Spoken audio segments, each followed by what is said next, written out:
आप सुन रहे हैं कहानी भूल भुलैया। ड्यूटी से आने के बाद आज नेहा के पापा बहुत खुश थे। चेहरे पर चौड़ी मुस्कान के साथ ही मिठाई का डब्बा भी था। क्या बात है नेहा के पापा, आज आप बड़े खुश लग रहे हैं और ये मिठाई भी लाए हैं। लग रहा है कोई खुशखबरी है। अरे डियर वाइफी, मुंह मीठा करो, आज हम आपको डबल खुशखबरी सुनाने वाले हैं। डबल खुशखबरी क्या है डियर हबी, अपनी नेहा के लिए कोई लड़का मिल गया है क्या? क्या मम्मी, आपको हर समय मेरी शादी की पड़ी रहती है। मैं अभी इतनी जल्दी शादी नहीं करने वाली, अभी मुझे अपने सारे शौक पूरे करने हैं। पता नहीं आपको दामाद कैसा मिले, अगर वो पापा की तरह खड़ूस हुआ तो। ये कहकर नेहा खिलखिलाकर हंस पड़ी और साथ में उसकी मम्मी भी। अच्छा ठीक है, जाओ, नहीं बताता मैं कोई गुड न्यूज, मजाक उड़ा लो तुम दोनों मेरा बस। अच्छा ठीक है बाबा, सॉरी, नेहा की मम्मी बोली। नहीं नहीं, पहले हंस लो तुम माँ बेटी, फिर मुझसे पूछना। ठीक है, मत बताइए। नेहा चलो बेटा, हम खाने की तैयारी करते हैं। हाँ मम्मी चलो, मुझे भी नहीं जानना। अरे बताता हूँ, रुको तुम दोनों। नेहा की मम्मी को पता था कि उसके पापा उन्हें इतना प्यार करते हैं कि मजाक में भी उन्हें नाराज नहीं कर सकते और ना ही उनके पेट में कोई बात पचती है। वो बिन बताए रह ही नहीं सकते थे। ये लो पहले मिठाई खाओ, मुंह खोलो, मैं ही खिला देता हूँ। ये हुई ना बात। अब सुनो, पहली गुड न्यूज ये है कि मेरा प्रमोशन हो गया है। ये, अरे वाह, ये तो बहुत अच्छी न्यूज है पापा। और मुझे मिठाई कौन खिलाएगा? नेहा बोली। लो भाई, तुम भी खाओ। कहते हुए उसके पापा ने एक पूरा पीस उसके मुंह में रख दिया। अरे वाह नेहा के पापा, ये तो बड़ी अच्छी खबर सुनाई है आपने। पर दूसरी खबर क्या है, ये भी तो बताइए। दूसरी खबर ये है कि मेरा ट्रांसफर अब लखनऊ हो गया है। सच में? अरे हाँ भाई, सच में, झूठ क्यों बोलूंगा। अरे वाह पापा, मतलब अब मैं भूल भुलैया, छोटा इमामबाड़ा, घंटा घर, रेजिडेंसी सब घूम पाऊंगी। लो भाई, इस लड़की का तो कुछ नहीं हो सकता। अभी सिर्फ न्यूज सुनाई और ये पहले ही प्लान बना के बैठ गई कि इसे उस पुरानी भूतिया जगहों पर घूमने जाना है। बेटा, ये तुम्हारा शौक भी ना तुम्हारी तरह ही है, एकदम अनोखा और रहस्यमयी। हाँ पापा, वो तो है। और वो जो गाना है ना, हम तो भाई ऐसे हैं, ऐसे रहेंगे, वो मेरे लिए ही बना है। यही कहकर नेहा अपनी मम्मी को पकड़ के नाचने लगी। अच्छा ठीक है ठीक है, अब अगर तुम दोनों ने नाच गा लिया हो तो मुझे एक कप चाय मिलेगी क्या? पापा, आज आपके लिए चाय मैं बनाऊंगी। बेटा चीनी थोड़ी कम डालना, तेरे पापा ने चीनी का कोटा नहीं ले रखा है। रहने दो, मैं नहीं बनाती चाय। जाइए मम्मी, आप ही चाय बना के लाइए, तब तक मैं अपनी फ्रेंड्स को ये खुशखबरी देती हूँ। ये है करण पाठक का छोटा सा हंसता खेलता परिवार, जिसमें है उनकी सीधी सरल और सुंदर सी पत्नी रूपा और नेहा नाम की एक बेटी, जो दिखने में अपनी मम्मी की कार्बन कॉपी है, जिसका ग्रेजुएशन पूरा हो चुका है। शुरू से ही इसे प्राचीन इतिहास में बहुत रुचि है और ऐतिहासिक इमारतें घूमना बहुत पसंद है। जहां कहीं भी उसे कोई अपने काम की साइट मिल जाती तो वो तुरंत वहां जाने को तैयार ही रहती थी।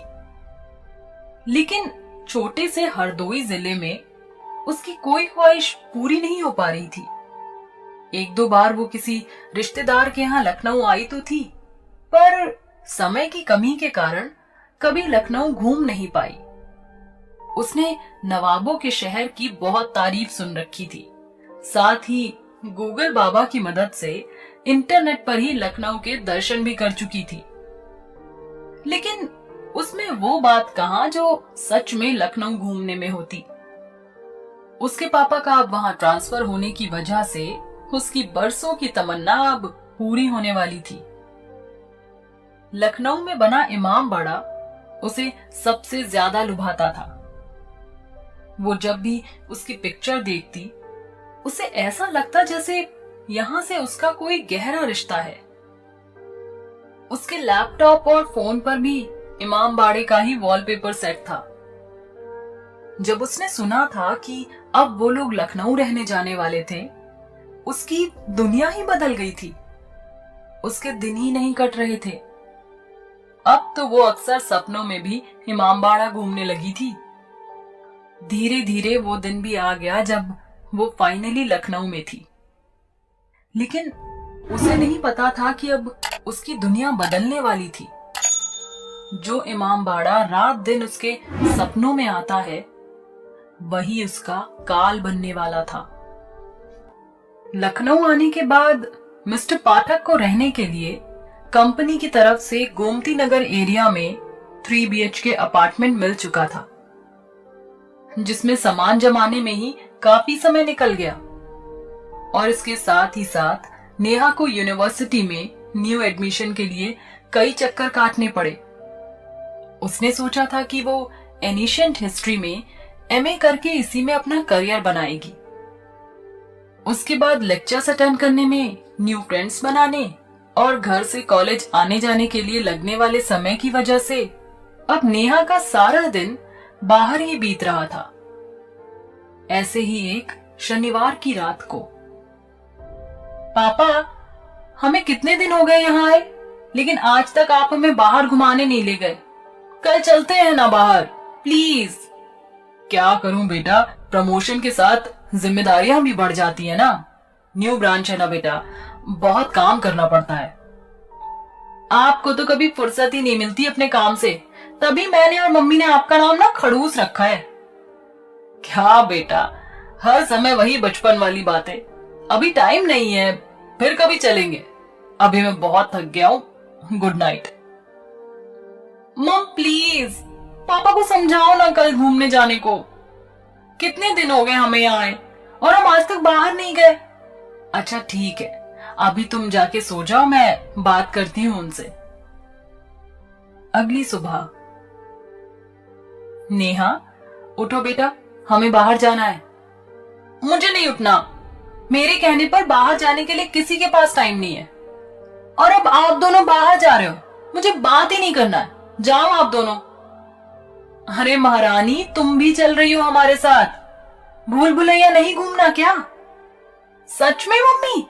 हाँ, पापा नाश्ता कर रहे हैं, तुम भी जल्दी से रेडी होकर आ जाओ, ओके? आज तो नेहा की खुशी का आप अंदाजा भी नहीं लगा सकते थे। चौक स्थित भूल भुलैया, जिसे बड़ा इमामबाड़ा भी कहा जाता है, उसके सामने आते ही नेहा ने कहा, पापा आप मुझे यहीं उतार दो, तब तक मैं टिकट लेती हूँ, जब तक आप कार पार्क करके आइए। जब नेहा के पापा इमामबाड़ा के अंदर आए तो वहां बाईं तरफ बनी बावड़ी के पास काफी भीड़ लगी थी। उत्सुकतावश जब वो थोड़ा आगे आए तो उन्हें रूपा के रोने की आवाज सुनाई दी। भाग के जब वो वहां पहुंचे तो देखा कि नेहा बेहोश पड़ी थी और रूपा उसका सर अपनी गोद में रखे रोते हुए उसे होश में लाने की कोशिश कर रही थी। उन्हें भी इतनी जल्दी समझ नहीं आया कि क्या करें। उन्होंने वहां तमाशाई बनी भीड़ से मदद मांगी। तब एक आदमी ने वहीं बने हैंडपंप से पानी लेकर नेहा का मुंह धुलवाया। होश में आने के बाद किसी तरह उसे उठाकर कार तक लाया गया। क्या हुआ रूपा, नेहा बेहोश कैसे हो गई? अंदर जाने के बाद नेहा टिकट काउंटर ढूंढते हुए बाईं तरफ बनी बावड़ी के पास चली गई। मैंने उसे बोला भी कि बेटा पहले टिकट ले लेते हैं, लेकिन उसने सुना ही नहीं और दौड़ते हुए बावड़ी की सीढ़ियां चढ़ने लगी। मैं भी उसके पीछे पीछे पहुंची, लेकिन तभी वो कहने लगी कि मैं यहाँ पहले भी आ चुकी हूँ, और यही कहते कहते बेहोश हो गई। ओह, लेकिन ऐसा कैसे हो सकता है? हम तो यहाँ रहने ही पहली बार आए हैं और नेहा ने भी आज के पहले सिर्फ तस्वीरों में ही ये सब देखा है। मुझे तो कुछ समझ नहीं आ रहा। यही तो मैं भी सोच रही हूँ करण जी कि ऐसा कैसे हो सकता है। खैर, तेज कार चलाइए, घर पहुंच के बात करते हैं नेहा से। अभी इसे पूरी तरह होश नहीं आया है। घर पहुंचकर नेहा ने बताया कि पता नहीं क्यों उसे ऐसा लगा कि वो ये जगह जानती थी और पहले भी आ चुकी है। ये सुनकर नेहा के पापा मम्मी बहुत परेशान हो गए। उन्हें लगा कि नेहा ने शायद इतना ज्यादा भूल भुलैया और उससे जुड़ी चीजों को अपने मन में बसा लिया है कि उसे लगने लगा कि वो यहाँ पहली बार नहीं आई है। लेकिन उन्होंने इस बारे में नेहा से बात करना ठीक नहीं समझा। अभी उसे आराम की जरूरत थी। अगले दिन भी नेहा का मूड उन्हें कुछ सही नहीं लगा। वो थोड़ी परेशान दिखी।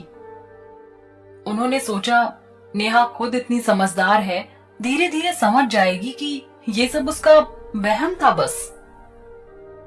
उस दिन के बाद से किसी ने भी उस टॉपिक पर घर पे कभी बात नहीं की। उन्हें लगा था कि नेहा सब भूल चुकी है, पर यह उनका वहम था। अब नेहा बहुत बिजी रहने लगी थी। उसका काफी टाइम या तो पढ़ते हुए या फिर फोन पर ही बीतता था। कॉलेज से भी अब अक्सर लेट आने लगी थी और कुछ पूछो तो रोज कुछ ना कुछ बता के टाल देती। करण तो वैसे भी देर से घर आता था, इसलिए उसे कुछ भनक नहीं थी कि बेटी के रूटीन में बहुत फर्क आ चुका था। इधर नेहा ने अपने माँ पापा से कुछ इसलिए नहीं कहा कि वो बेचारे बेकार ही परेशान होंगे। वो खुद काफी परेशान थी। उसका दिमाग ये सोचकर खराब हो रहा था कि उसे क्यों लगा कि ये जगह उसकी जानी पहचानी थी। और सबसे बड़ी बात, उसे अपने साथ कोई साया भी महसूस हुआ था बावड़ी की सीढ़ियां चढ़ते ही। जैसे कोई था जिसे वो साफ महसूस कर पा रही थी। लेकिन ये बात उसने अपने मम्मी पापा से छुपा ली थी। काफी सोचने के बाद अब नेहा ने यह ठान लिया था कि वो भूल भुलैया का रहस्य सुलझा कर रहेगी। इससे पहले ही वहां से आने के बाद से ही उसने वहां का सारा इतिहास पढ़ डाला था, लेकिन उसे ऐसा कुछ भी नहीं मिला जिससे उसे अपने केस में मदद मिलती। इसके लिए जरूरी था कि वो उस जगह फिर जाए और सुनिश्चित करे कि जो पहली दफा उसके साथ हुआ था वो सब वाकई सच था। लेकिन ये काम उसके अकेले के बस का नहीं लगा। उसे लगा इसके लिए उसे अपने दोस्तों से मदद लेनी होगी। अगले दिन कॉलेज में, क्या हुआ यार, आजकल तुम खुद में ही खोई रहती हो, कहीं कोई मिल गया क्या? उसकी दोस्त शबनम ने पूछा। नहीं यार, ऐसा कुछ भी नहीं है। बात दरअसल ये है कि मैं लास्ट संडे भूल भुलैया घूमने गई थी मम्मी पापा के साथ। और फिर इसके आगे की सारी बात नेहा ने शबनम से कह सुनाई। रियली? आई मीन, मुझे यकीन नहीं हो रहा है। आज तक ऐसा मैंने सिर्फ फिल्मों में देखा था बस। यार, मुझे तो ये कोई पुनर्जन्म का मामला लग रहा है।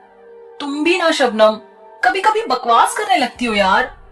तुम सच में बहुत मूवीज देखती हो, इसलिए तुम्हें मेरी बातें किसी मूवी का सीन लग रही हैं।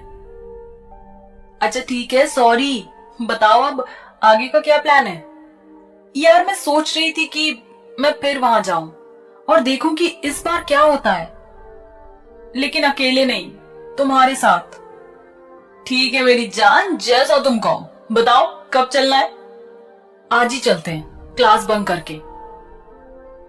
भूल भुलैया पहुंचकर, यार नेहा, मुझे बहुत डर लग रहा है। अगर सच में ऐसा कुछ हुआ तो? डोंट वरी बेब्स, ऐसा कुछ नहीं होता। आजकल भूत वूत कुछ नहीं होते, सब बकवास बातें हैं। उम्मीद करती हूँ कि तुम्हारी बात सही हो और जैसा तुम सोच रही हो वैसा कुछ ना हो। एक काम करते हैं, इस बार हम सीधे भूल भुलैया देखने चलते हैं। बावड़ी की तरफ तुम देखना भी मत, प्लीज, शबनम ने कहा। ठीक है। ये कह के नेहा सीधे टिकट काउंटर की तरफ बढ़ गई, जो मुख्य इमारत में ही स्थित था। अंदर पहुंचकर गर्मी की उमस भरी दोपहर में भी उसे लगा कि जैसे यहां कई एसी लगे हों। अद्भुत अनुभूति थी वो। आज वो उस जगह थी जहां आने का सपना वो रात दिन देखती थी। इमामबाड़ा का मुख्य हॉल बहुत भव्य था और बिना किसी सहारे के बनाया गया था। ऐसा उसने अब तक किसी भी ऐतिहासिक इमारत में नहीं देखा था। वो बहुत आश्चर्यचकित थी उस समय के कारीगरों की प्रतिभा देखकर। तभी कोई उसे छूते हुए निकल गया। उसे लगा इतनी भीड़ है यहां, किसी का हाथ लग गया होगा। लेकिन थोड़ा आगे बढ़ने पर किसी ने उसकी हाथों की उंगलियों को ऐसे छुआ कि वो कांप के रह गई, क्योंकि आसपास कोई भी नहीं था। शबनम तो दूर खड़ी वहां रखे ताजियों को देख रही थी। वो जल्दी से भाग के उसके पास पहुंची। क्या हुआ नेहा, तुम इतनी घबराई हुई क्यों हो? यार, मुझे इस बार एकदम साफ एहसास हुआ कि किसी ने मुझे छुआ। कुछ तो है शब्बो। सच कह रही है, ऐसा बार बार होना कोई मामूली बात नहीं है। एक काम करो, चलो हम यहां से चलते हैं। नहीं, मैं नहीं जाऊंगी। मुझे पता करना है कि ये सब क्या हो रहा है मेरे साथ। लेकिन कैसे पता करोगी तुम? वो तो मुझे भी नहीं पता। बस तुम मेरे साथ ही रहना अब। और चलो, अब हम भूल भुलैया देखने चलते हैं। नेहा मेरी जान, भूल भुलैया देखने के लिए गाइड करना पड़ेगा, नहीं तो हम खो सकते हैं। तभी कोई जवाब दिए बिना नेहा अपने आप चलने लगती है, जैसे किसी ने उसको सम्मोहित किया हो। और शबनम नेहा नेहा चिल्लाते हुए उसके पीछे भागती है। नेहा, रुको यार, कहां जा रही हो? सुनो तो। लेकिन नेहा उसी अवस्था में हॉल के बाहर बगल में बनी हुई बहुत पतली पतली सीढ़ियों से वहां से चढ़ उतर रहे लोगों को इधर उधर धक्का देते हुए चली जा रही थी। और लोग उसे अजीब नजरों से घूरते और बड़बड़ाते हुए चले जा रहे थे। शबनम जितना हो सकता था जल्दी जल्दी उसके पीछे पीछे भागने की कोशिश कर रही थी, लेकिन जब तक वो उसके नजदीक जा पाती वो भूल भुलैया में जाकर कहीं गुम हो चुकी थी, जिसके बाद उसका पता नहीं चला। अचानक वो कहां गायब हो गई, शबनम की समझ में कुछ नहीं आ रहा था। वो सोच रही थी इन हजार रास्तों की भूल भुलैया में उसे कहां खोजूं जाकर। शबनम हर आने जाने वाले को अपने फोन में नेहा की फोटो दिखाकर पूछ रही थी कि शायद कहीं तो किसी ने उसे जाते देखा हो, लेकिन सब बेकार था। उसने अपनी आंखों से नेहा को ओझल होते देखा था, लेकिन उसका मन नहीं मान रहा था। और अब वो ये सोच रही थी कि नेहा के माँ पापा को क्या कहेगी जाकर। अब उसे लग रहा था वो यहां आई ही क्यों, बिना किसी को कुछ बताए। उसे नेहा के कहे में नहीं आना चाहिए था, लेकिन अब कुछ नहीं हो सकता था। जो भूल उससे नहीं होनी थी वो हो चुकी थी। उसने तुरंत रूपा जी को फोन लगाया और उन्हें सारी घटना से अवगत कराया। ये सब सुनकर पहले तो उन्हें बहुत गुस्सा आया दोनों लड़कियों पर, लेकिन नेहा के खो जाने की बात सुनकर उनके पैरों तले से जमीन खिसक गई। कुछ ही देर में वो नेहा के पापा के साथ वहां पहुंच गई। करण को आज नेहा पर बहुत गुस्सा आ रहा था कि उसने इतनी बड़ी बात हमसे क्यों छुपाई, और क्या जरूरत थी उसे जासूस बनने की। जल्दी से एक गाइड को बुलाकर उन्होंने नेहा को ढूंढना शुरू कर दिया, लेकिन चप्पा चप्पा छानने के बाद भी उन्हें कहीं कुछ नहीं मिला। शाम होने वाली थी और तीनों ही अब थक चुके थे। वैसे तो इमामबाड़ा इतनी भी बड़ी जगह नहीं थी कि उसमें कोई खो जाए, लेकिन भूल भुलैया के आड़े टेढ़े रास्तों पर उसे खोजना आसान नहीं था। अब उन्हें लग रहा था कि कहीं ये सच में किसी ऊपरी बला का चक्कर तो नहीं। उन्होंने इमामबाड़ा प्रबंधन से भी मदद ली, लेकिन कुछ परिणाम नहीं निकला। रूपा और शबनम रोई जा रही थी। धीरे धीरे इमामबाड़ा बंद होने का समय हो रहा था। करण ने पुलिस को बुला लिया था। वो भी हर किसी से अपने हिसाब से पूछताछ कर रहे थे, लेकिन कुछ पता नहीं चल पा रहा था। और शाम होने के बाद वहां किसी को भी रुकने की इजाजत नहीं थी। इधर नेहा को अब होश आ चुका था। जिस भी सम्मोहन शक्ति के वशीभूत होकर वो यहां तक पहुंची थी, वो अब खत्म हो चुकी थी। होश में आने के बाद उसे महसूस हुआ कि वो जिस भी जगह थी वहां बहुत अजीब सी सीलन की बदबू आ रही थी। शायद किसी बहुत नमी वाली जगह पर थी वो। उसे याद नहीं आ रहा था कि वो यहां आई कैसे। अचानक खुद को ऐसी अनजान जगह पाकर वो रोने लगी, और तभी अचानक उसे अपने पैरों में कुछ रेंगता हुआ महसूस हुआ। उसने जल्दी से अपने पैरों को झटका और दौड़ने लगी। उसे लग रहा था पता नहीं वो कौन सी जगह आ गई है जहां कोई भी नहीं है और अजीब सा बुतहा माहौल है। वहां की हवा में मौजूद सीलन और दुर्गंध से उसका सांस लेना दूभर हो रहा था। मैं कहाँ हूं? निकालो मुझे, कोई है यहाँ? प्लीज मुझे यहाँ से बाहर निकालो, मैं यहाँ फंस गई हूँ। शबनम, कहाँ हो तुम? लेकिन यहां उसकी चीख सुनने वाला कोई नहीं था शायद। तभी क्या हुआ मालिनी, तुम रो क्यों रही हो?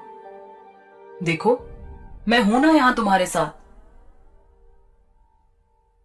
वहां एक आवाज गूंजी, साथ ही किसी ने आकर उसका हाथ पकड़ा। उस हाथ की छुअन को वो कैसे भूल सकती थी? ये वही एहसास था जो कुछ देर पहले उसे बाहर घूमते हुए हुआ था।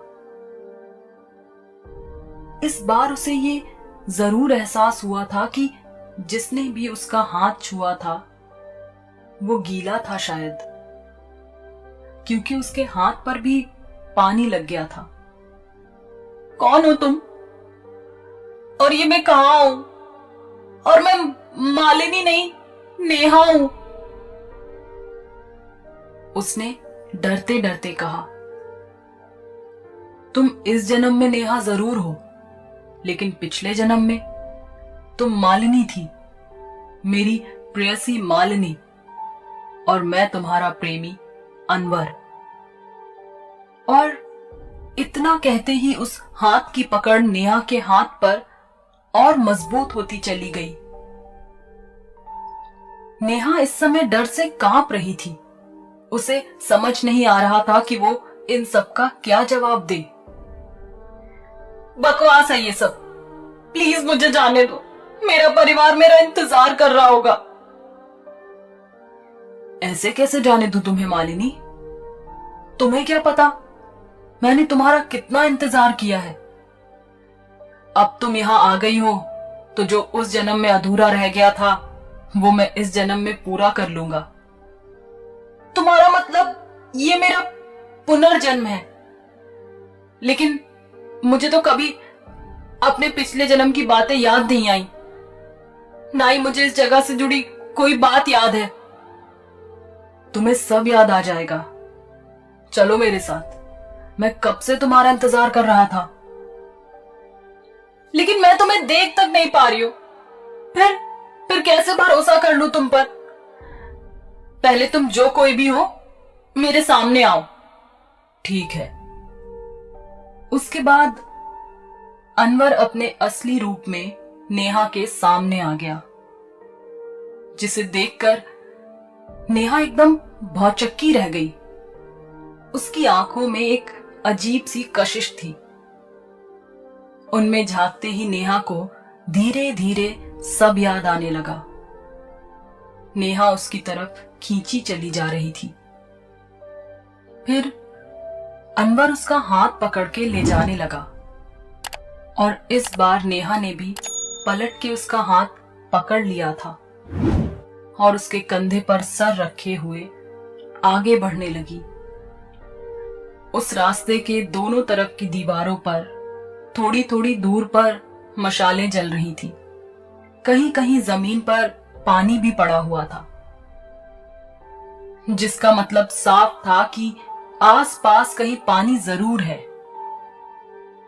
साथ ही उसके पैरों के नीचे लगातार कुछ चटकने की आवाजें भी आ रही थी, लेकिन नीचे की तरफ इतना उजाला नहीं था कि वो देख सके कि उसके पैरों के नीचे आने वाली वो आवाज हड्डियों के चटकने की है।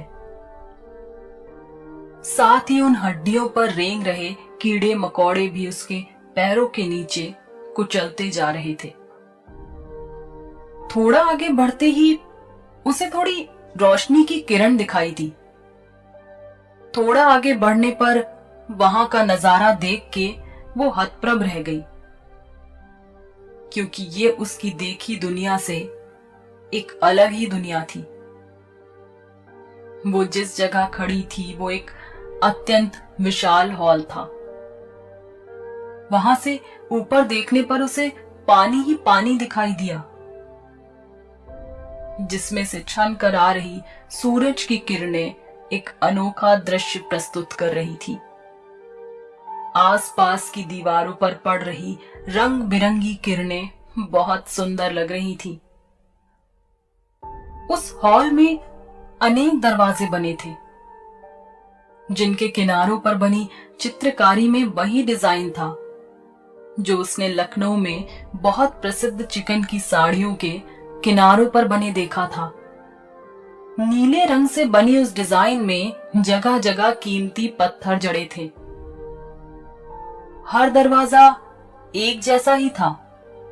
उसे समझ नहीं आ रहा था कि ये कौन सी जगह है। ये हम कहां आ गए अनवर? मालिनी, तुम इस जगह को कैसे भूल सकती हो? ये वही जगह है जहां तुम्हारा शरीर दफन है। क्या? ये सुनकर नेहा की कपकपी छूट गई। मेरी मौत कैसे हुई थी? हम कैसे बिछड़ गए थे? बताता हूं। बात उस समय की है जब यहां इमामबाड़ा बनने की बात चली। उस समय ये क्षेत्र अवध कहलाता था। यहां बहुत भयंकर अकाल पड़ा था। लोग भूखों मर रहे थे, अन्न के एक एक दाने को तरस रहे थे, जिससे निपटने के लिए हमारे बादशाह और उनके सलाहकारों ने इमामबाड़ा बनवाने की सोची, ताकि लोगों को रोजगार मिल सके। यहां काम करने के बदले में आवाम को पैसों के बदले दोनों वक्त का खाना देने की सलाह हमारे अत्यंत उदार बादशाह ने मान ली थी। मैं भी यहाँ के नवाब के यहाँ एक वजीर हुआ करता था। हमारे नवाब साहब साहित्य और कला प्रेमी भी थे। उनके दरबार में हमेशा ही देश दुनिया से आए अनेक कलाकारों का मजमा लगा रहता था। रोज महफिलें सजती। उन्होंने कई गायकों, कवियों, कथक नृत्यांगनाओं को पनाह दे रखी थी, जिसमें से तुम भी एक थी। मैं तुम्हें जब भी देखता तो देखता ही रह जाता था, लेकिन मेरा पद मुझे इस बात की इजाजत नहीं देता था कि मैं तुमसे खुलेआम मिलूं। या अपनी चाहत का इजहार कर पाऊं। तुम्हारी तरफ देखे बिना मुझे चैन ही नहीं आता था। जब तक मैं तुम्हारी ठुमरी सुनने महफिल में नहीं जाता था और तुम्हें देख नहीं लेता था, मेरा किसी भी काम में मन नहीं लगता। एक दिन मैंने सोच लिया कि दुनिया चाहे जो भी सोचे, चाहे मुझे अपनी प्रतिष्ठा, अपना पद, अपना सब कुछ छोड़ना पड़े, लेकिन मैं तुमसे अपनी मोहब्बत का इजहार करके रहूंगा। जल्द ही वो दिन भी आ गया जब मुझे इजहार मोहब्बत का मौका मिल गया। हुआ यूं कि तुम्हारी गायकी से खुश होकर पास की रियासत के नवाब साहब ने अपने साजिंदों के साथ तुम्हें अपनी महफिल में गाने का निमंत्रण दिया। लेकिन उस क्षेत्र में उस समय कुछ लुटेरों का बहुत आतंक था, इसलिए तुम सबकी सुरक्षा की जिम्मेदारी मुझे दी गई। आखिर तुम हमारे नवाब की पसंदीदा जो थी।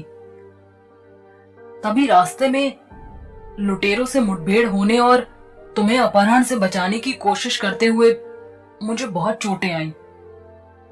तुम हर रोज मेरा हाल पूछने आया करती थी। हम बहुत समय साथ गुजारने लगे और फिर तुम्हें भी मुझसे मोहब्बत हो ही गई।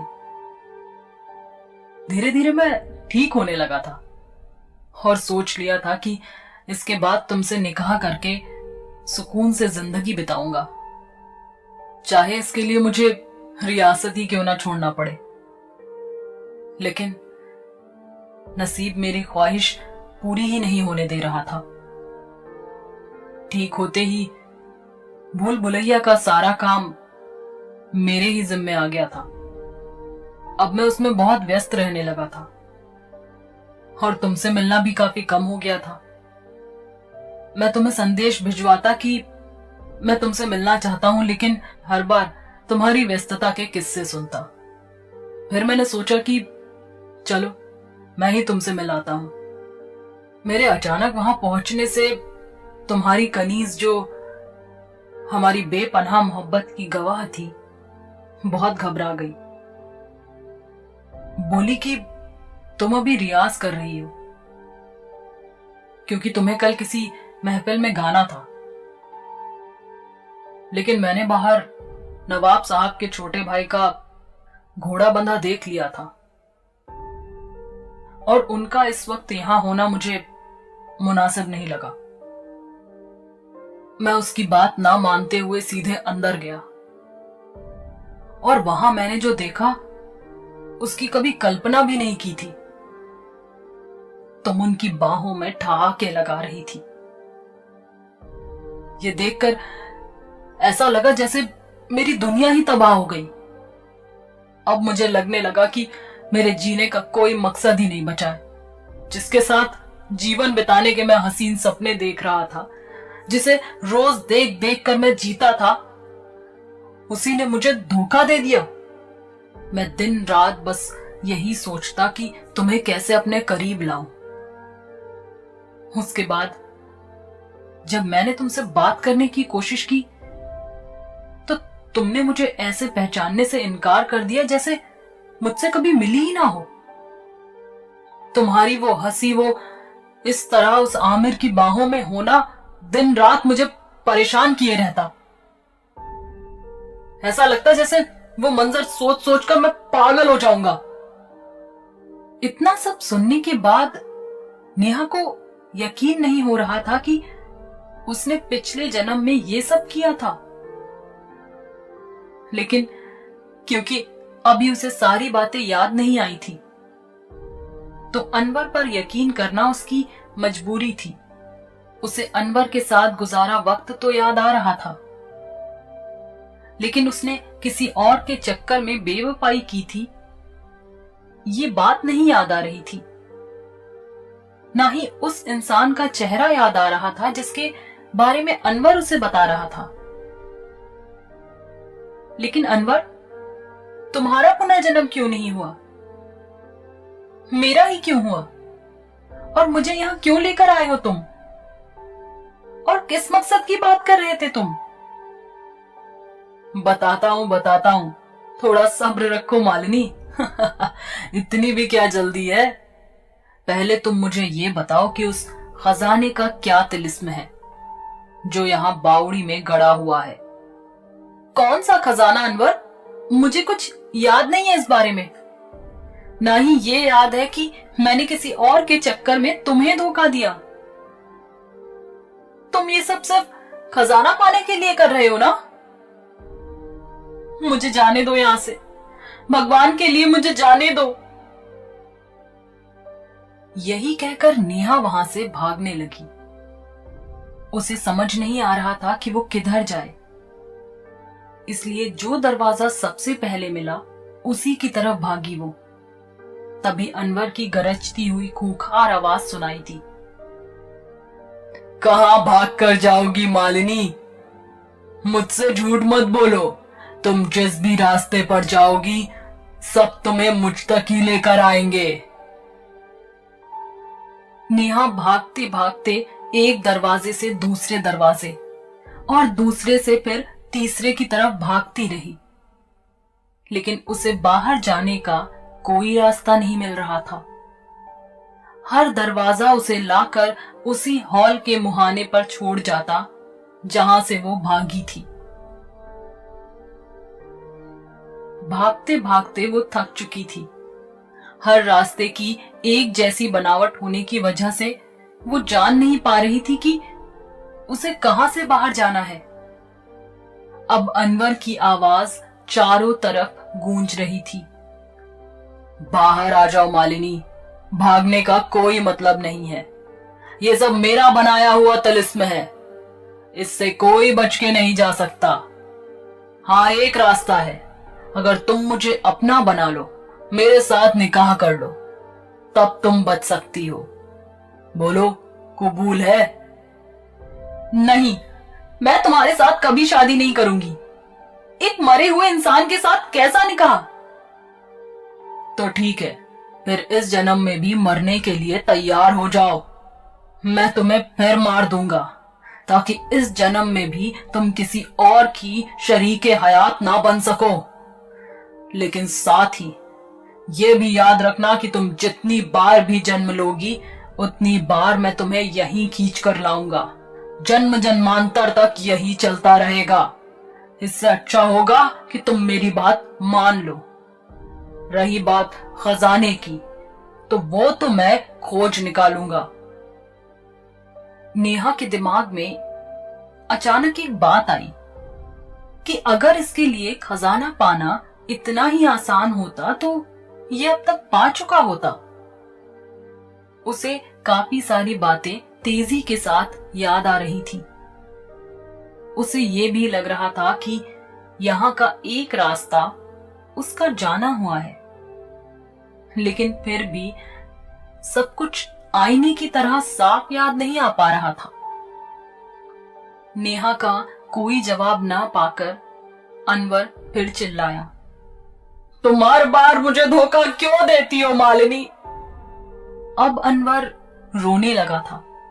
क्यों नहीं समझती तुम कि तुम्हें मुझसे ज्यादा प्यार कोई नहीं कर सकता, किसी भी जन्म में नहीं। भूल भुलैया के उन संकरे बदबूदार तंग रास्तों में भागती नेहा को जब ये सुनाई दिया तो वो वहीं जड़ होकर रह गई।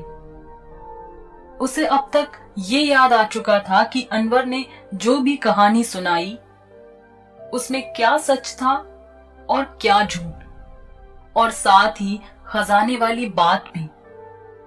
उसे समझ आ चुका था कि उस पर भरोसा करके उसने बहुत बड़ी गलती कर दी, लेकिन उसकी आंखों में कुछ ऐसा जादू था कि वो उसके साथ यहां तक चली आई थी। पिछले जन्म में घटी सारी घटनाएं नेहा को तेजी से याद आ रही थी। उसका सर चकराने लगा, आंखें भी मूंद रही थी। कुछ देर में ही वो बेसुध होकर जमीन पर गिर पड़ी। जब उसे होश आया तो उसने देखा कि वो अभी भी उसी जगह पड़ी थी। उसने उठने की कोशिश की, लेकिन उसका सर अभी भी चकरा रहा था और वो बहुत कमजोरी महसूस कर रही थी। उसके सर पर भी चोट आई थी, जहां से निरंतर खून बह रहा था। उसे याद आया कि वो वहां पड़ी हड्डियों पर ही तो गिरी थी। उसी में से शायद किसी हड्डी का टुकड़ा उसके सर पर लग गया होगा। उसने सोचा कि अनवर अभी तक उसे ढूंढते हुए यहां तक क्यों नहीं आया। क्या उसे इन सब रास्तों के बारे में पता नहीं है? अब क्योंकि उसे काफी बातें याद आ चुकी थी, उसने सबसे पहले वहां से बाहर निकलने की कोशिश की। उस रास्ते से होते हुए वो सीधा बावड़ी में निकल सकती थी। उसे याद आया कि आमिर के साथ वो इन सारे रास्तों पर घूमी थी, क्योंकि इसमें कई सारे रास्ते दिखावटी थे। सिर्फ कुछ ही थे जो खुले थे, और इनकी जानकारी सिर्फ शाही परिवार और कुछ बहुत ही करीबी लोगों को ही दी गई थी, ताकि मौका पड़ने पर वो सब सुरक्षित बिना दुश्मन के हाथ आए वहां से भाग सके। अब बिना समय गवाए वो आंख बंद कर बस वो रास्ता याद कर रही थी, जिससे होकर उसे बावड़ी तक पहुंचना था। जल्द ही उसे इस काम में सफलता भी मिल गई। वो धीरे धीरे बिना आवाज किए हल्के कदमों से आगे बढ़ती गई। सदियों से बंद होने के कारण उन रास्तों पर बहुत से कीड़े मकोड़े, सांप, बिच्छू इत्यादि हो गए थे। साथ ही वहां बड़े बड़े मकड़ी के जालों का जाल बिछा था। उसे बहुत डर भी लग रहा था, लेकिन यहां से बाहर निकलना बहुत जरूरी था। उसने सोचा, अनवर के हाथों मरने से अच्छा है कि वो खुद को बचाते हुए मरे। उसे कोशिश करनी ही होगी।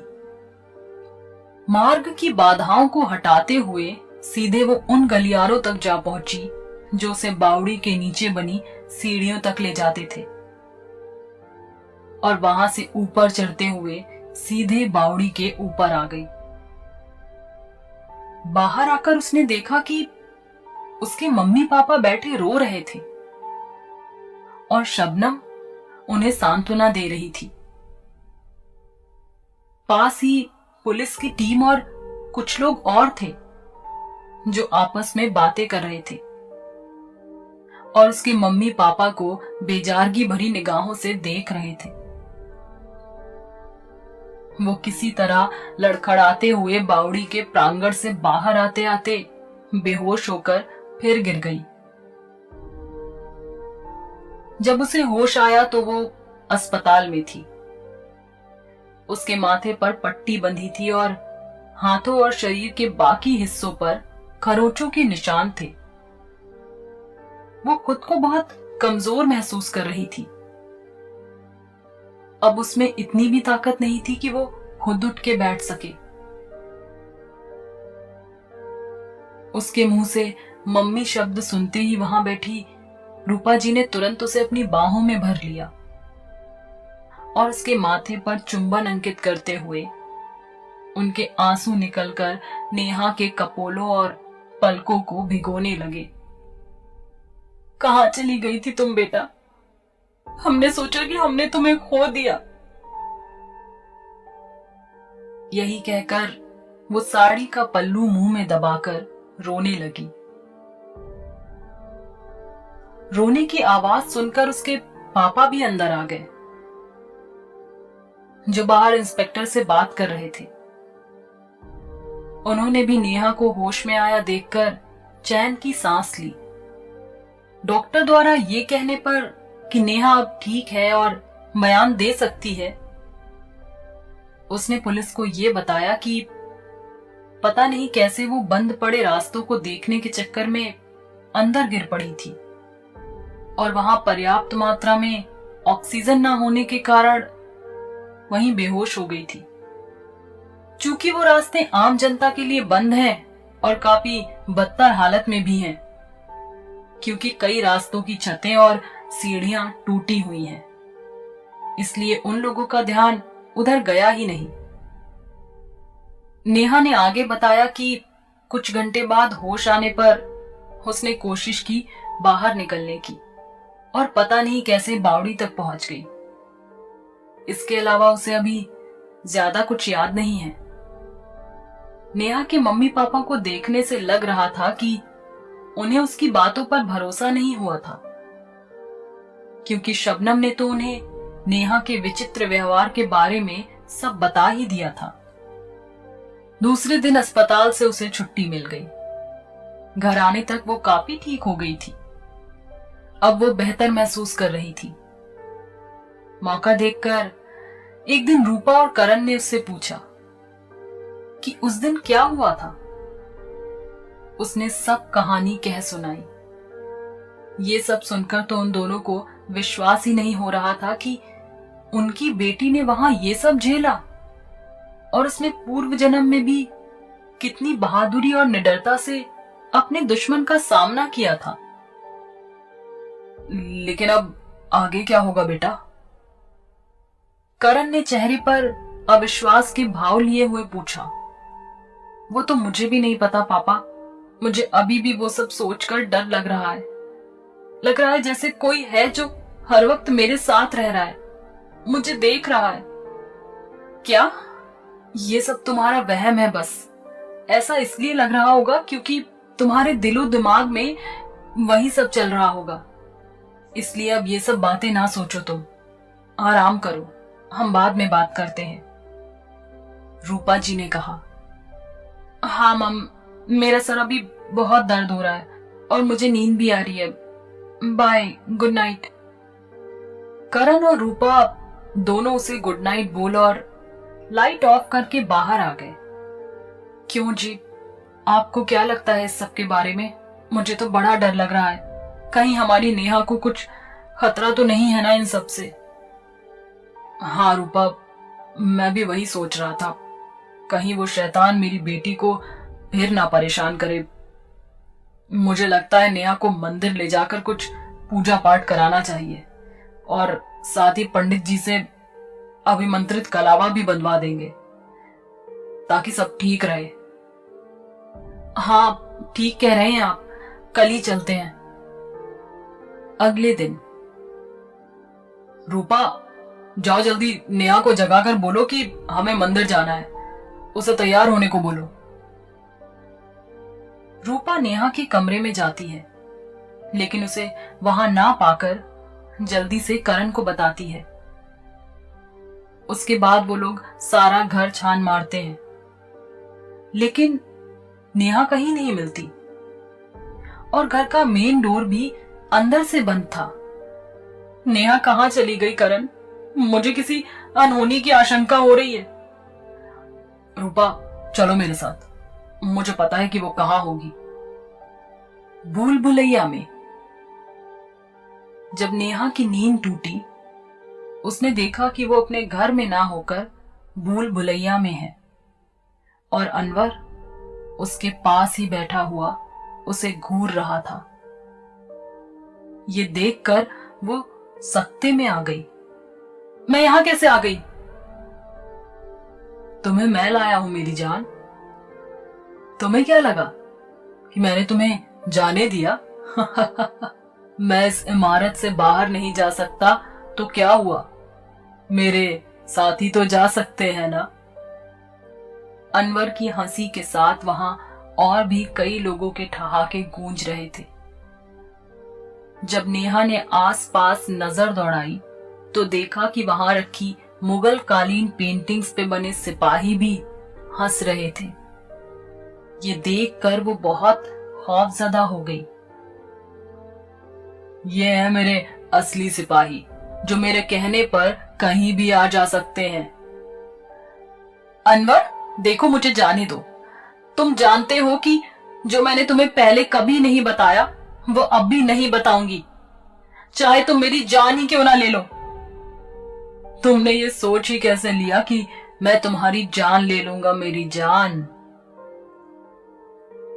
फिर कुछ सोचते हुए उसके होठों पर एक रहस्यमयी मुस्कान और आंखों में चमक आ गई। इसका मतलब तुम्हें सब याद आ चुका है। चलो अब जल्दी से शुरू हो जाओ, इससे पहले कि मैं भूल जाऊं कि मैंने कभी तुमसे प्यार भी किया था। उसने गुस्से से दांत पीसते हुए कहा। कोई प्यार नहीं किया था तुमने अनवर, वो तुम्हारी वासना और लालच था। साथ ही तुम सिर्फ आमिर से बदला लेना चाहते थे, इसलिए तुमने अपनी चिकनी चुपड़ी बातों में मुझे फंसाकर मेरा इस्तेमाल करना चाहा था। और तुम तो जाकर उन नमक हराम अंग्रेजों से भी मिल गए थे। तुम्हें क्या लगा था वो हमारे नवाब को हटाकर तुम्हें गद्दी पर बिठा देते? नमक हरामी की थी तुमने और उसकी सजा भी मिली तुम्हें। ये सब कहते कहते नेहा गुस्से में बिपर पड़ी। कोई नमक हरामी नहीं की थी मैंने। जब हक मांगने से ना मिले तो उसे छीन लेना चाहिए। मैंने बस अपनी ईमानदारी का इनाम मांगा था। बदले में मुझे क्या मिली? सजाए मौत। झूठ बोलने से पहले ये तो सोच लो अनवर कि मुझे भी अब सब कुछ पता है। बस बहुत हो गया। अब तुम अपनी झूठी बातों में मुझे नहीं फंसा पाओगे। मुझे याद है वो दिन जब तुमने मेरी जान और आबरू की रक्षा की थी, जिस वजह से मैं तुम्हारी एहसानमंद हो चुकी थी और कहीं ना कहीं तुम्हें दिल ही दिल में पसंद भी करने लगी थी। हम दोनों ही जिंदगी के सफर में एक दूसरे का साथ देने के ख्वाब देखने लगे थे। लेकिन फिर एक दिन जब बातों ही बातों में तुमने अपना असली रंग दिखाया तो मेरा मन तुमसे खिन्न होने लगा। तुम अपने षड्यंत्र में मेरा साथ चाहते थे क्योंकि तुम्हें पता था कि मैं नवाब साहब से जब चाहूं मिल सकती हूं और इसके अतिरिक्त उनके निजी कक्ष तक भी मेरी बेरोक टोक आवाजाही थी। मैंने तुम्हें बहुत समझाने की कोशिश भी की, लेकिन तुम्हें मेरी बात समझ नहीं आई। तुम्हारे मन में रियासत का लालच आ चुका था और गद्दी पर बैठने के लिए तुमने पहले तो नवाब साहब को मरवाने की कोशिश की, लेकिन जब तुम्हें पता चला अब तो वैसे भी सारे राजा महाराजा और नवाब सिर्फ अंग्रेजों के हाथ की कठपुतलियां बन चुके हैं, सारा राजकाज तो उन्हें ही चलाना था, तो तुमने सोचा कि क्यों ना सारा खजाना ही हथिया लिया जाए।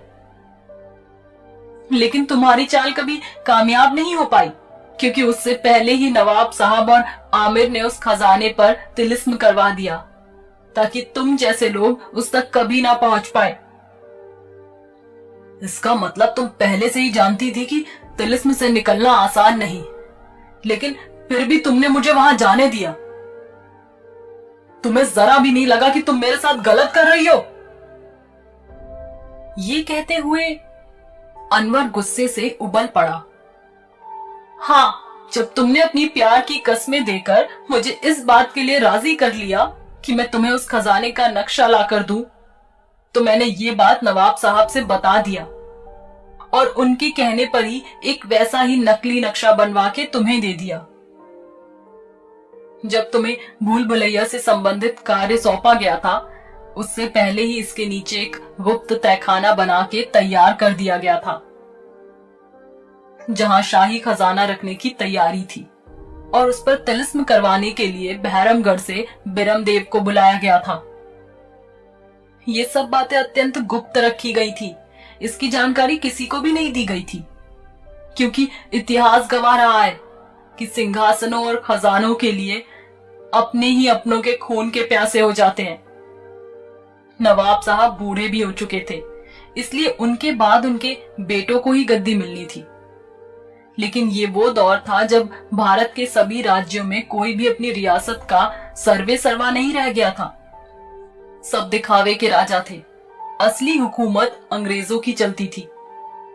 यहाँ भी वही हाल होने वाला था। ब्रिटिशर्स यहाँ भी उनके बेटे को गद्दी पर बिठा के पेंशन बांध देते और सारा खजाना हथिया लेते। और इससे पहले कि ब्रिटिश सरकार सारा शाही धन अपने कब्जे में करती, नवाब साहब को आमिर ने ही खजाने को छुपाने का विचार दिया था ताकि वो उन गोरों के हाथ न लगे।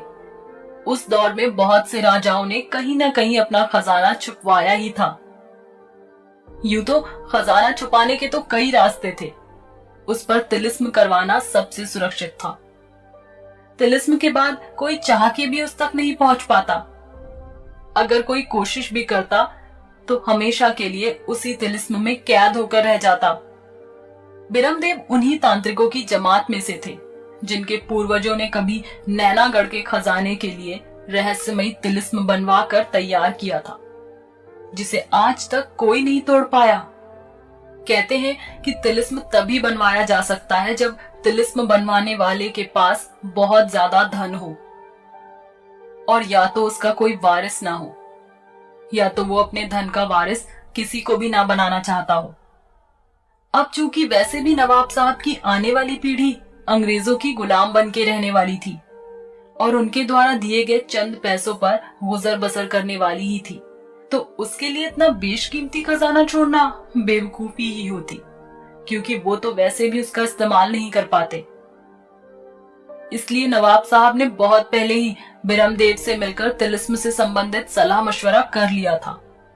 फिर भी इसके लिए सारे कारीगर बाहर से बुलाए गए थे, जिन्होंने बिरमदेव के कहने अनुसार ही तहखाना तैयार किया था, क्योंकि ये सब आम कारीगरों के बस की बात नहीं होती। तहखाने पर तरह तरह की आकृतियां बनवाई जाती हैं, जिन्हें मंत्रों से बांधा जाता है।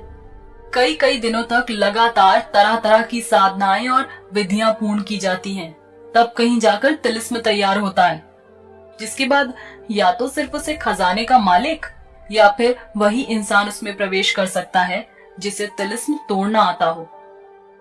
बिरमदेव ने उसमें प्रवेश करने की विधि और खजाने की मूल स्थिति का नक्शा नवाब साहब को भेंट किया था, और उसी का प्रतिरूप मैंने तुम्हें लाकर सौंपा था, लेकिन गलत, ताकि तुम वहां तक ना पहुंच सको। हाँ, तुम पर भरोसा करना मेरी जिंदगी की सबसे बड़ी भूल थी मालिनी। तुमसे धोखा खाने के बाद ही मुझे यह एहसास हुआ कि तुमने मुझसे कभी प्यार नहीं किया था। ना ही मेरे जान की दुश्मन बनती तुम, ना ही गलत जानकारी देती मुझे। तुम पर भरोसा करके मैंने बहुत बड़ी गलती की। वही मैं सोचूं कि तुम मेरे साथ अंदर क्यों नहीं आई, क्यों तुमने मना कर दिया था, क्योंकि तुम्हें पता ही था कि मैं यहीं कैद होकर रह जाने वाला हूं। तुम्हें पता है कितनी दर्दनाक मौत मरा मैं वहां। रोज तिल तिल कर मर रहा था मैं, और वहां मुझे बचाने वाला कोई नहीं था। अनवर ने गुस्से में कहा, मैंने बस तुम्हारे साथ वही किया अनवर जिसके तुम हकदार थे। तुमने जो किया उसी का प्रतिफल मिला है तुम्हें। मैं कैसे तुम्हारे उस षड्यंत्र में शामिल हो सकती थी? जिन नवाब साहब ने मुझे मेरी भुखमरी से मरती हुई माँ की गोद से उठाकर अपने महल में रखा, पाला पोसा, मुझे जिस चीज में रुचि थी उसकी तालीम दिलवाई, मैं उन्हें मारने, उन्हें बर्बाद करने में तुम्हारा साथ देती? ऐसा कैसे सोच लिया तुमने अनवर? मैं बस इतना चाहती थी कि जब तुम वहां तक नहीं पहुंच पाओगे तो मैं तुमसे कह दूंगी कि असली नक्शा कहां रखा है ये मुझे भी नहीं पता, और शायद तुम समझ जाते कि ये इतना आसान नहीं और धन का लालच छोड़ देते। लेकिन पता नहीं कैसे तुम उसके अंदर कैद होकर रह गए। बस, तुमने बहुत झूठ बोल लिया मालिनी। अब इससे ज्यादा झूठ सहने की ताकत नहीं है मुझ में। सीधी तरह बता दो कि खजाना कहां है, वरना। कहते कहते अनवर की आंखें अंगारों सी लाल हो गईं और उसके सारे शरीर में जगह जगह से पानी की धार फूट पड़ी। उसका शरीर गलने लगा और देखते ही देखते वो एक सड़े गले शरीर वाली काया में परिवर्तित हो गया, जिसमें से अब पानी के साथ साथ दो लंबे लंबे बिलबिलाते हुए बदबूदार कीड़े भी निकलने लगे थे। और उस पूरे हॉल में इतनी बदबू फैल गई कि नेहा का सांस लेना दूभर हो गया और उसे उबकाई आने लगी। किसी तरह संभलते हुए नेहा ने पूछा, ये तुम्हें क्या और कैसे हो गया अनवर? ज्यादा मासूम मत बनो मालिनी। इन सब की वजह तुम हो।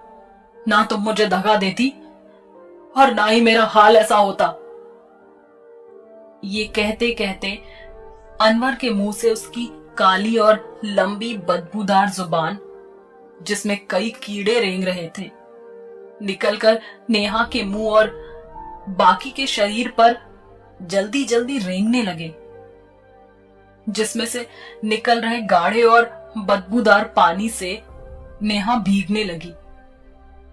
अनवर का ये रूप देखकर उसे रोना आ रहा था और साथ ही वो इतना ज्यादा डर गई थी कि उसके मुंह से आवाज नहीं निकल रही थी। उसने भागने की कोशिश की, लेकिन वो सारे कीड़े अनवर के शरीर से निकल निकल कर नेहा उर्फ मालिनी के शरीर पर चढ़ने लगे। तुम भी महसूस करो मालिनी, कैसा लगता है जब किसी के हाथ पैर बांधकर जिंदा शरीर पर अनगिनत कीड़े छोड़ दिए जाते हैं। उसे बार बार पानी में डुबोया जाता है, लेकिन मरने नहीं दिया जाता, और होश में आते ही उसके साथ फिर वही सुलूक किया जाता है। तुम्हें भी तो पता चले कि मेरी क्या हालत बना दी थी उस आमिर के बच्चे ने।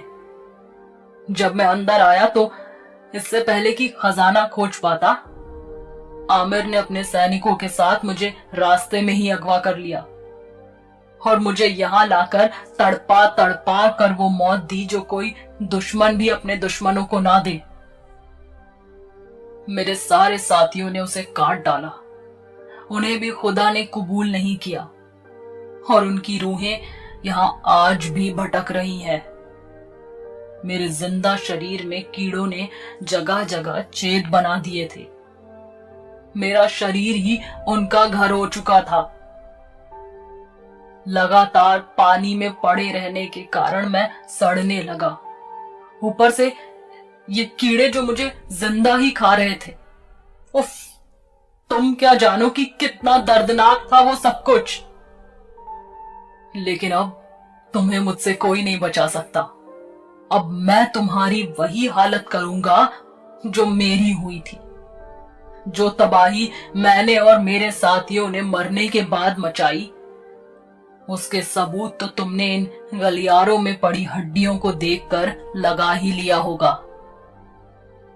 आमिर और वो सब जो मेरी मौत की साजिश में शामिल थे, उनमें से किसी को नहीं छोड़ा हमने। सबको वैसी ही दर्दनाक मौत दी हमने, लेकिन तुम बच गई थी क्योंकि तुम यहां से कहीं जा चुकी थी, पर इस जन्म में नहीं। अब तुम सीधे बता दो कि वो खजाना है कहां, नहीं तो मारूंगा तो मैं तुम्हें वैसे भी। लेकिन अगर तुमने बता दिया तो हो सकता है तुम्हारी मौत थोड़ा कम दर्दनाक हो। इतना बोलकर अनवर और उसके साथियों का अट्टहास पूरे हॉल में गूंज उठा, जिसे सुनकर नेहा की जान निकली जा रही थी। ये सब सुनकर अब उसका दिमाग भी काम नहीं कर रहा था।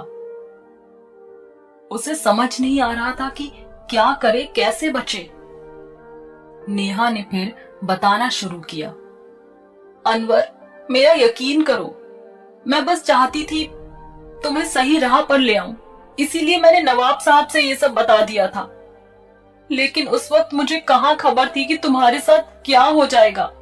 जब मुझे तुम्हारी खबर नहीं मिली तो मैं नवाब साहब के पास गई ताकि पता लगा सकूं कि तुम अब तक बाहर आए क्यों नहीं, क्योंकि नक्शा गलत होने के कारण तो तुम्हें जल्दी ही बाहर आ जाना चाहिए था। लेकिन मुझे बताया गया कि अवध में तेजी से बदल रही परिस्थितियों और घटनाक्रम के कारण वो अभी बहुत व्यस्त हैं और मुझसे मिलने में असमर्थ हैं। फिर किसी तरह आमिर से मुलाकात तय हुई और मुझे पता चला कि तुमने पता नहीं कैसे तिलिस्म तोड़ लिया था और खजाना लेकर कहीं चले गए हो। ये सुनकर मुझे बहुत सदमा लगा और मैं तुम्हारी यादों के सहारे दिन काटने लगी। अब मेरे पास यहाँ रहने की कोई वाजिब वजह भी नहीं थी। मैं वो महल छोड़कर कहीं दूर चली जाना चाहती थी। मेरा वहां रहना अब मुझे हर वक्त तुम्हारी याद दिलाता था। हालांकि मुझे इस बात का यकीन कभी नहीं हुआ कि तुम ऐसा कुछ करोगे, और रह रहकर ये बात भी दिमाग में आती थी कि तुमने इतना रहस्यमय तिलिस्म कैसे तोड़ लिया, जो कि शायद ही कोई कर पाए, वो भी गलत जानकारी के साथ। मैंने अपनी तरफ से भी तुम्हारे बारे में बहुत पता करने की कोशिश की, लेकिन कर नहीं सकी। अब तुम ही बताओ, इसमें मेरी क्या गलती। कहते कहते नेहा रो पड़ी। उसने लड़खड़ाते हुए अपने बचाव के लिए फिर सफाई देने की कोशिश करते हुए कहा। जब महल में एक के बाद एक मौतें होने लगी और लोग रातों रात गायब होने लगे, तब नवाब साहब ने मौलवी साहब को बुलाकर उन रहस्यमयी मौतों के बारे में पूछा, जिससे पता चला कि वो सब तुम्हारी रूह का किया धरा है और जब तक तुम अपना बदला नहीं ले लेते तुम शांत नहीं होगे। इसलिए उन्होंने मुझे बंगाल भेज दिया था ताकि मैं वहां सुरक्षित रह सकूं। मैंने वहीं सारी जिंदगी तुम्हारी यादों के सहारे काट दी, ना फिर कभी किसी से मोहब्बत की, ना निकाह किया। मुझे नहीं पता था कि मेरी वजह से इतना सब कुछ हो जाएगा, लेकिन इसमें मेरी भी क्या गलती थी। मैंने बस उस वक्त वही किया जो मुझे सही लगा। कहकर नेहा फिर सुबकने लगी। तुम्हारी वजह से आज मेरी ये हालत है और तुम कह रही हो कि इसमें तुम्हारी क्या गलती। अरे अगर मदद नहीं करनी थी तो मना कर देती, नवाब साहब से बताने की क्या जरूरत थी।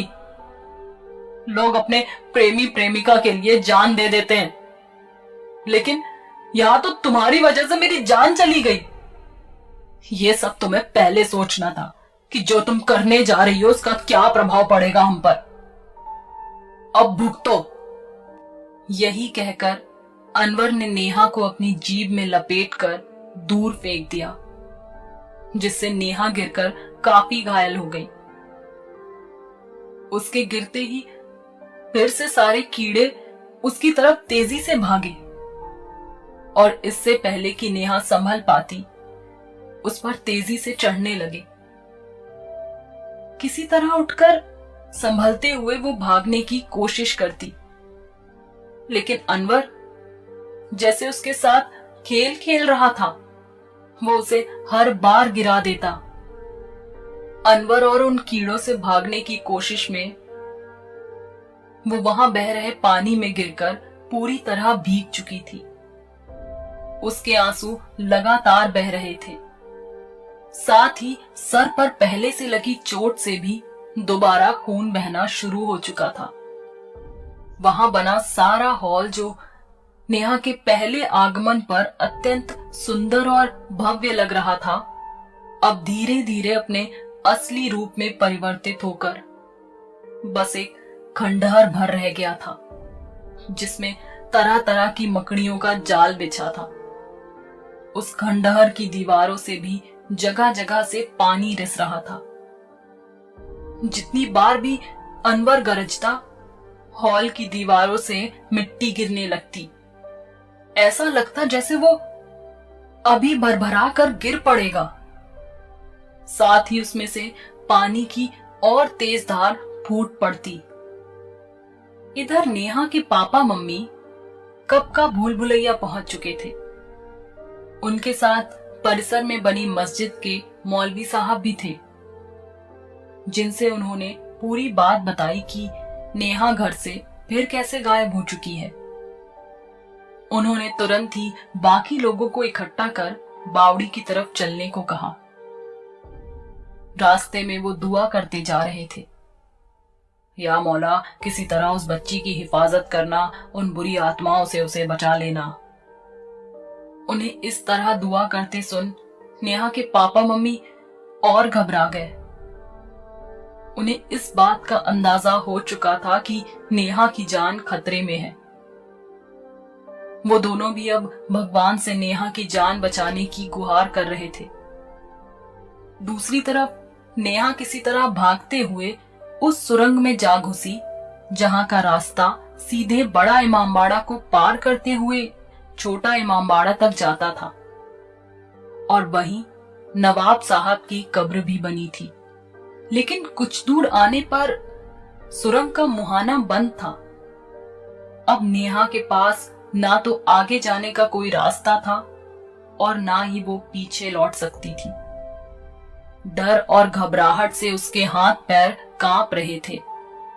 वो बार बार भगवान को याद करके बस उनसे अपनी रक्षा करने की विनती कर रही थी।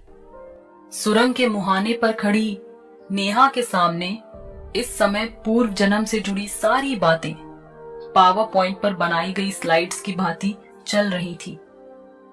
अचानक उसे याद आया कि जब नवाब साहब की मौत हुई थी और वो बंगाल से उनकी अंतिम यात्रा में शामिल होने आई थी, तब उसे एक बात बहुत अजीब लगी थी कि उनके गुस्ल से लेकर जनाजे तक में शामिल होने वाले दो लोग बहुत अलग नजर आ रहे थे। आखिर वो दो अजनबी कौन थे? अब नेहा सोच में पड़ी थी कि आखिर ऐसा क्या हुआ था कि बहुत से लोगों के साथ साथ, जिनमें उनकी बेटी और दामाद भी शामिल थे, उनके आने का इंतजार किए बिना ही आनन फानन में उन्हें सुपुर्दे खाक कर दिया गया। और तो और वहां भी किसी को जाने की इजाजत नहीं थी। बस वो दो अजनबी और एक मौलवी के अलावा वहां कोई नहीं था। उनकी कब्र जहां बनाई गई, उस जगह से सबको दूर रखा गया।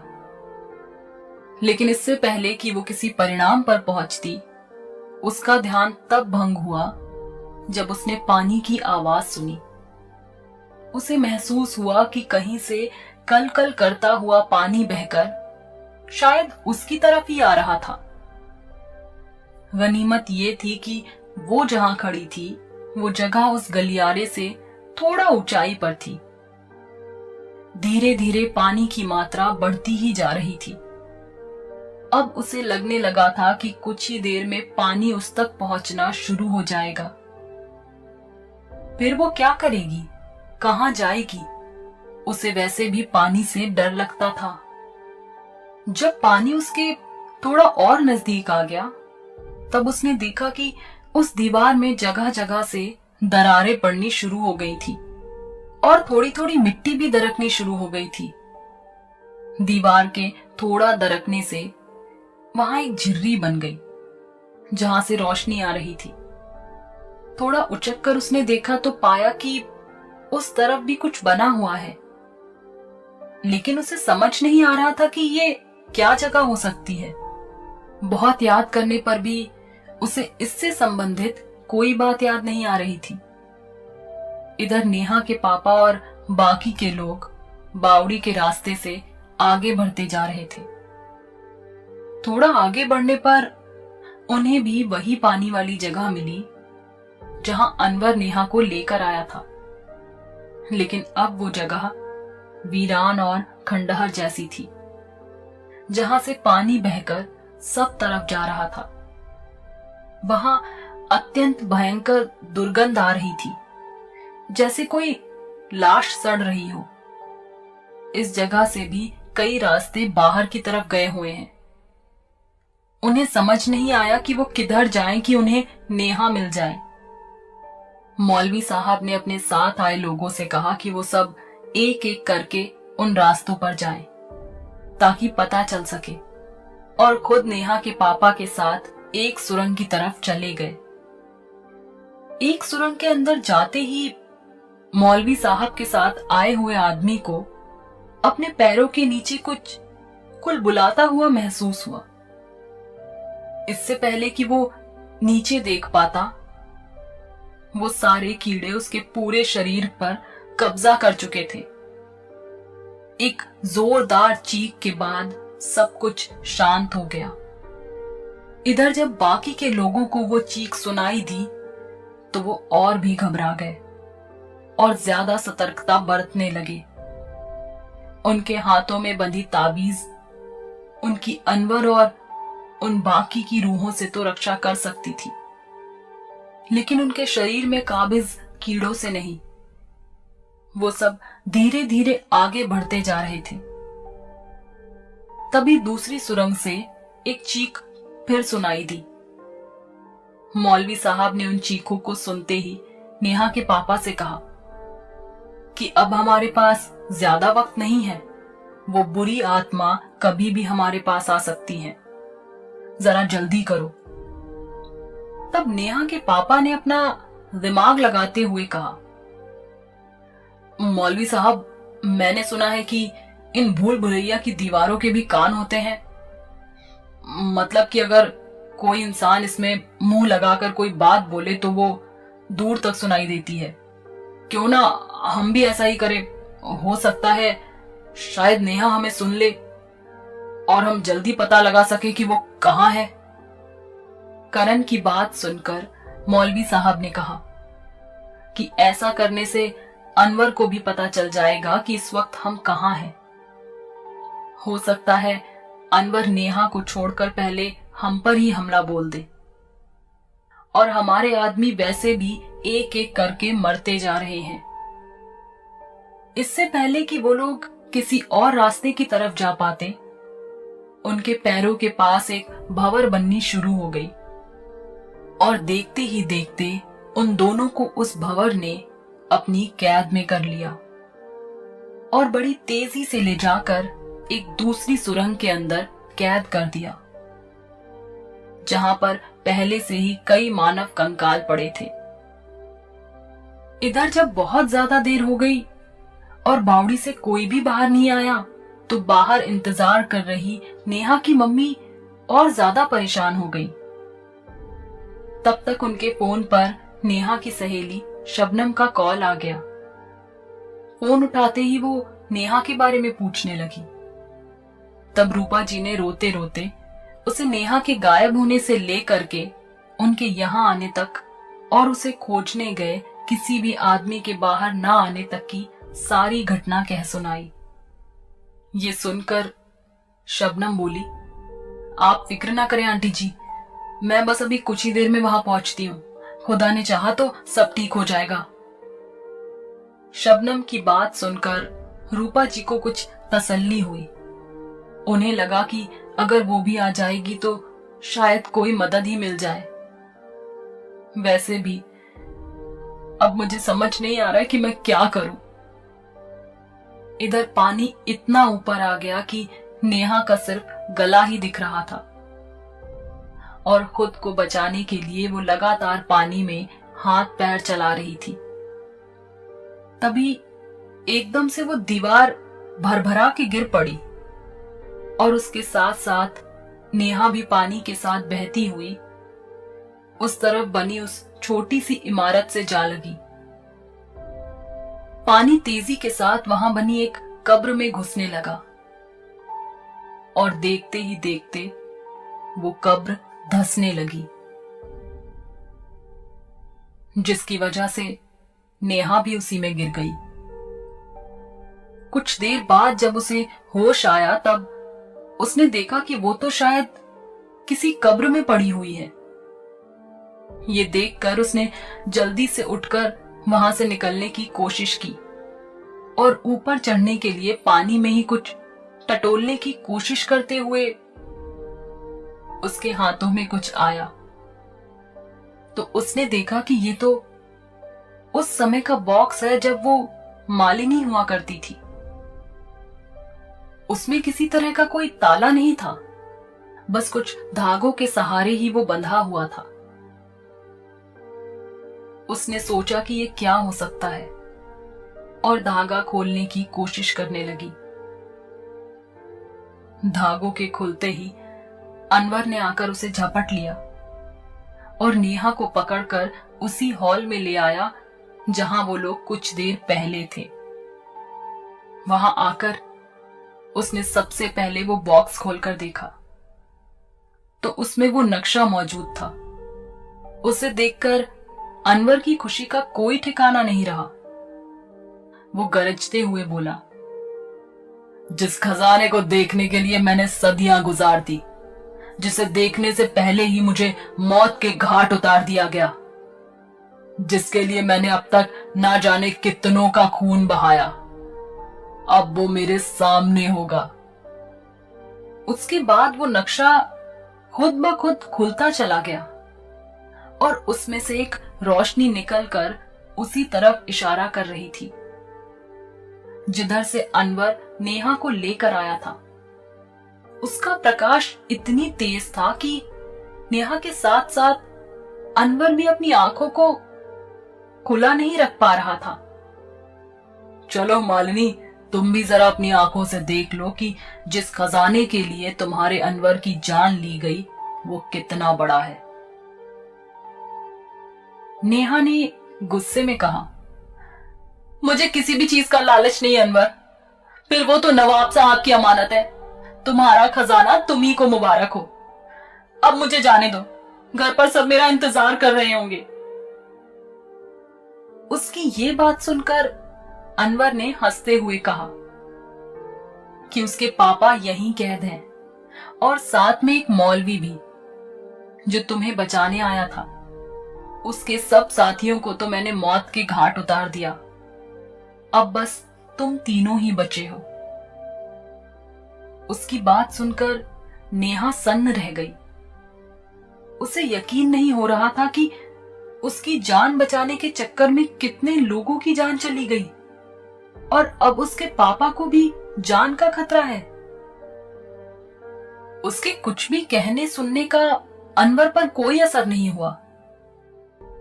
उन सारे कीड़ों ने मिलकर नेहा को अपनी पीठों पर लाद लिया और उसी कब्र की तरफ चलने लगे। अद्भुत और अत्यंत डरावना नजारा था वो। कब्र के पास जाकर उन दोनों ने देखा कि रोशनी कब्र के अंदर ही जा रही थी।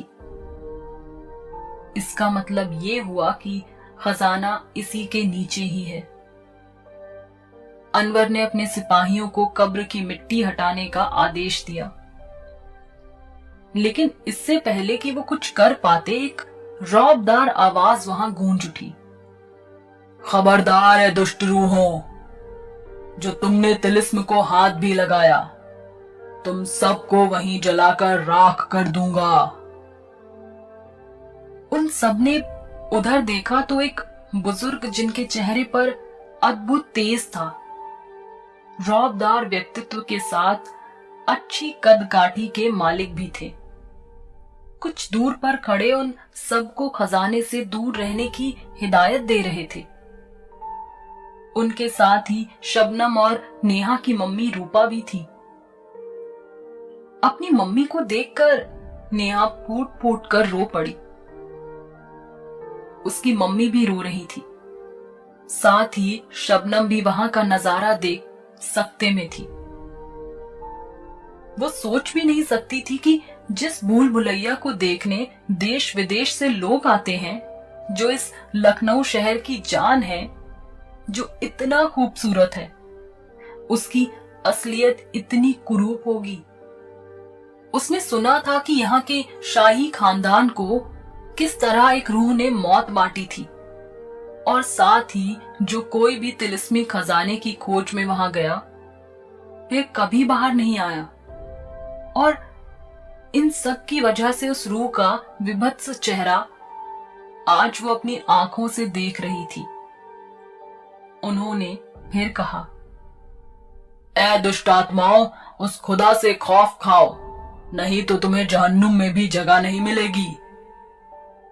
अनवर ने उनकी खिल्ली उड़ाते हुए कहा, दूर हट जा बुड्ढे, नहीं तो इन सब के साथ तू भी मरने को तैयार हो जा। ये कहकर अनवर ने फिर से अपने लोगों को कब्र खोदने को कहा। पलक झपकते ही वहां की सारी मिट्टी साफ हो चुकी थी। मिट्टी के हटने पर वहां रखे नवाब साहब के ताबूत को किनारे रखते ही उसके नीचे एक पत्थर की शिला नजर आई, जिसे हटाते ही वहां से नीचे जाने के लिए सीढ़ियां नजर आईं। उसके बाद वो नक्शा आगे आगे चलने लगा और उसमें निकल रही रोशनी थोड़ी और तेज हो गई। मतलब कि अब खजाना बस कुछ कदम ही दूर था। जब शबनम के साथ आए हुए मौलवी साहब ने ये देखा कि उनकी धमकी का उस पर कोई असर नहीं हो रहा और अब तो वो उसे रोक नहीं पाएंगे, तब उन्होंने आकाशीय परी को आवाहन किया, जिसके बाद वहां एक प्रकाश पुंज बना, जिससे वो तुरंत प्रकट हो गई।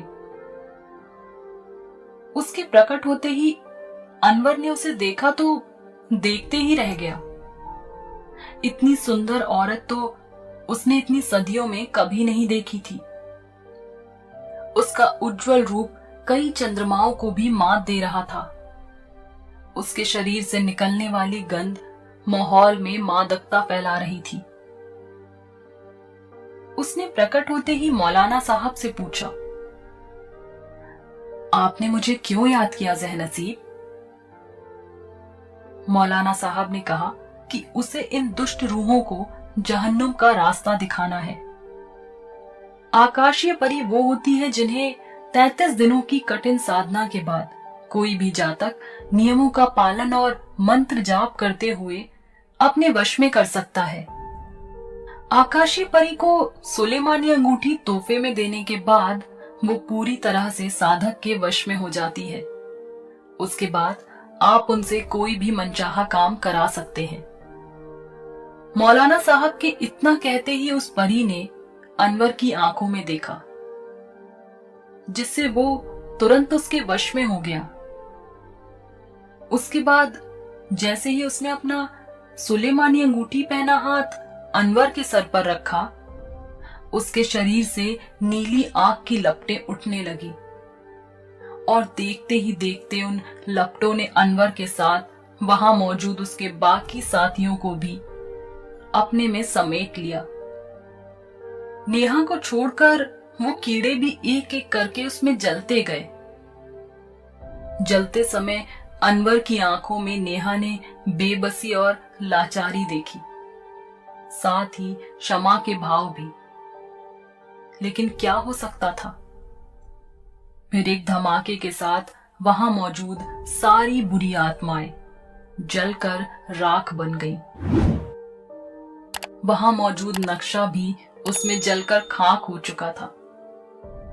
उसके बाद उस जगह की सारी नकारात्मक शक्तियों के खत्म होते ही वहां एक आत्मिक शांति छा गई। फिर मौलाना साहब के कहने पर वो परी पहले वाले मौलाना साहब और नेहा के पापा को तहखाने से निकालकर वहां ले आई। तीनों लोग एक दूसरे को सामने देखकर बहुत खुश हुए। नेहा की मम्मी और नेहा भागकर करण के गले लग गई। कुछ देर में संभलने के बाद नेहा की पूरी बात पूछने पर आकाशीय परी ने बताया कि आकाशीय परी की एक और खूबी ये भी होती है कि वो भूत और भविष्य भी बता सकती है। नवाब साहब के साथ ही उस नक्शे को भी उन्हीं के साथ दफन कर दिया गया था, ताकि किसी को भी उसकी भनक ना लगे। इसीलिए उनको दफनाते समय वहां किसी को जाने की मनाही थी। साथ ही उनकी कब्र को भी अत्यंत गुप्त और साधारण रखा गया था, ताकि कभी कोई जान ना पाए। जनाजे में शामिल होने के लिए भैरमगढ़ से स्वयं बिरमदेव यहाँ आए थे, ताकि उनकी देख रेख में सारी प्रक्रिया बिना किसी विघ्न के संपन्न हो जाए और किसी को कुछ भी पता ना चले।